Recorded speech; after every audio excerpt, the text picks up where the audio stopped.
Hello, സുഖമല്ലേ എല്ലാവർക്കും? ആ, അത് മതി. വേദിയിലും സദസ്സിലും ഇരിക്കുന്ന വിശിഷ്ട വ്യക്തികളെ, ഈ ഗംഭീരമായിട്ടുള്ള കലാമേള സംഘടിപ്പിച്ച പ്രിയപ്പെട്ട സംഘാടകരെ, അധ്യാപകരും അനധ്യാപകരുമായിട്ടുള്ള മറ്റ് പ്രിയപ്പെട്ടവരെ, ഇതിലെ വോളണ്ടിയേഴ്സ്, ഇതിൻ്റെ ഓരോ കമ്മിറ്റിയുടെയും അംഗങ്ങളെ, എൻ്റെ പ്രിയപ്പെട്ട അനിയന്മാരെ, അനിയത്തിമാരെ, പൊതുവെ അങ്ങനെ ഭയങ്കരമായി സ്പീച്ച് പ്രിപ്പയർ ചെയ്ത് വരുന്ന സ്വഭാവം എനിക്കില്ല. എനിക്ക് ആ സമയത്ത് നമ്മുടെ ഔചിത്യബോധം ഉപയോഗിച്ച് എന്തെങ്കിലും സംസാരിക്കുക എന്നുള്ളതാണ് ഞാൻ ചെയ്യാറുള്ളത്. പക്ഷേ എനിക്ക് മുമ്പ് സംസാരിച്ച, ആസിക്ക് മുമ്പ് സംസാരിച്ച രണ്ടുപേർ ഭയങ്കരമായിട്ടുള്ളൊരു ഉത്തരവാദിത്വമാണ് ഞങ്ങൾക്ക് തന്നിട്ട് പോയത്. അവരുടെയൊക്കെ പ്രസംഗം ചുരുക്കി ഞങ്ങൾക്ക് പ്രസംഗിക്കാൻ കൂടുതൽ സമയം തരിക എന്നുള്ളത്. അതോടുകൂടി ഞാൻ ഓർത്തു വെച്ചിരുന്ന ഒരു 3-4 പോയിന്റ്സ് മറന്നുപോയി, ടെൻഷൻ അടിച്ചിട്ട്. എന്നാലും ഒരു 3-4 വെച്ച് അഡ്ജസ്റ്റ് ചെയ്യാം എന്ന് വിചാരിച്ച ആ 3-4 ഒരു 3 ആസിഫ് പറഞ്ഞു കഴിഞ്ഞു. അതോടുകൂടി കാലിയായിട്ടാണ് ഇവിടെ നിൽക്കുന്നത്. പക്ഷേ ഇന്നിവിടെ നിൽക്കുന്ന സമയത്ത് വളരെ സന്തോഷം തോന്നുന്നു, അഭിമാനം തോന്നുന്നു. സ്കൂളിൽ പഠിക്കുന്ന സമയത്തൊക്കെ ഞങ്ങളുടെ ജില്ലയ്ക്ക് 1ാം സ്ഥാനം കിട്ടിക്കഴിഞ്ഞാൽ ഒരു ദിവസം അവധി കിട്ടും എന്നുള്ളത് മാത്രമായിരുന്നു എനിക്ക് ഈ സംസ്ഥാന സ്കൂൾ കലാമേളയുമായിട്ടുള്ള ബന്ധം. എന്നിട്ട് വിധിയുടെ വൈപരീത്യം എന്നൊക്കെ പറയുന്നത് പോലെ ഞാനിപ്പോൾ പ്രവർത്തിച്ചുകൊണ്ടിരിക്കുന്ന മേഖല കലാരംഗമാണ്.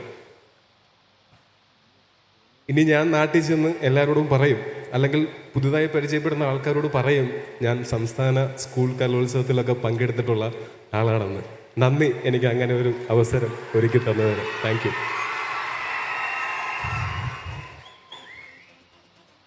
പിന്നെ തീർച്ചയായിട്ടും ഇന്നിവിടെ നിൽക്കുമ്പോൾ ഏറ്റവും കൂടുതൽ സന്തോഷവും അതിന് മുകളിൽ പ്രതീക്ഷയുമാണ്.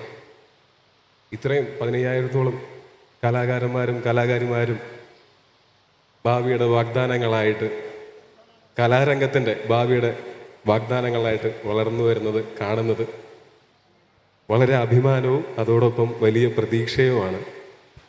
നമ്മുടെ സർഗാത്മകമായിട്ടുള്ള കഴിവുകളും സഹൃദയത്വവും എല്ലാം ഭാവിയിൽ സമാധാനത്തോടെയും സന്തോഷത്തോടെയും സ്നേഹത്തോടെയും ജീവിക്കാൻ നമ്മൾ ഏത് പ്രൊഫഷനിലാണെങ്കിലും, കല ഒരു പ്രൊഫഷനായിട്ട് സ്വീകരിക്കാൻ പോവുകയാണെങ്കിലും അല്ലെങ്കിലും, നേരത്തെ ആസിഫ് പറഞ്ഞതുപോലെ ജീവിതകാലം മുഴുവൻ കലയെ കൈവിടാതെ നിർത്തുക.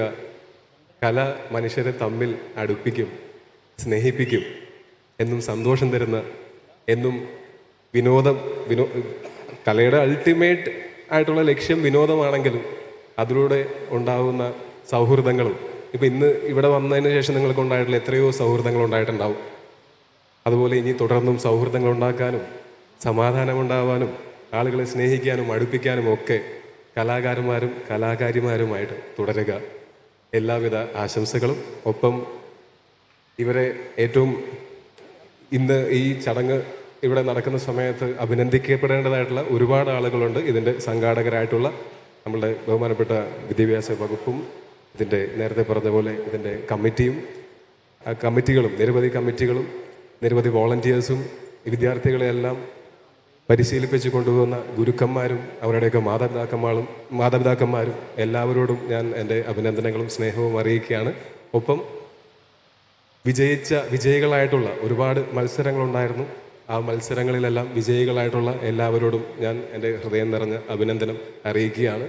പക്ഷെ ഞാൻ അറിഞ്ഞിടത്തോളം ഒരു നൂലിഴ വ്യത്യാസത്തിലാണ് പലരും പരാജയപ്പെട്ടിട്ടുള്ളത്. അതുകൊണ്ട് പരാജയപ്പെട്ടവർക്കും എൻ്റെ അഭിനന്ദനങ്ങൾ. പിന്നെ ഞാൻ 2-3 ദിവസം മുമ്പ് ഞാൻ ഒരു വീഡിയോ എൻ്റെ ശ്രദ്ധയിൽപ്പെട്ടിരുന്നു.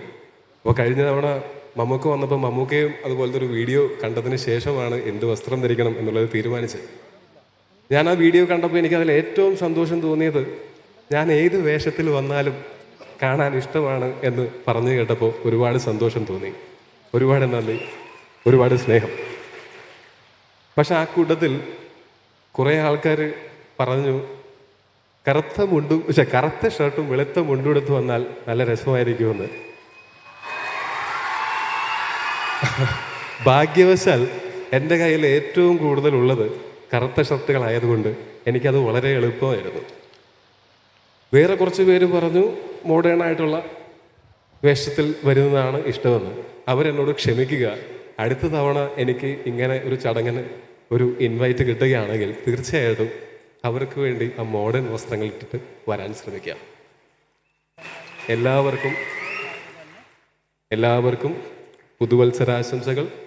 ഈ വർഷത്തിലും ഇനി തുടർന്ന് അങ്ങോട്ടുള്ള വർഷങ്ങളിലും എല്ലാവർക്കും സന്തോഷവും സമാധാനവും സമ്പന്നതയും സംതൃപ്തിയും ജീവിതകാലം മുഴുവൻ ഉണ്ടാവട്ടെ എന്ന് ആശംസിക്കുന്നു. എല്ലാവരോടും സ്നേഹം, എല്ലാവരോടും നന്ദി.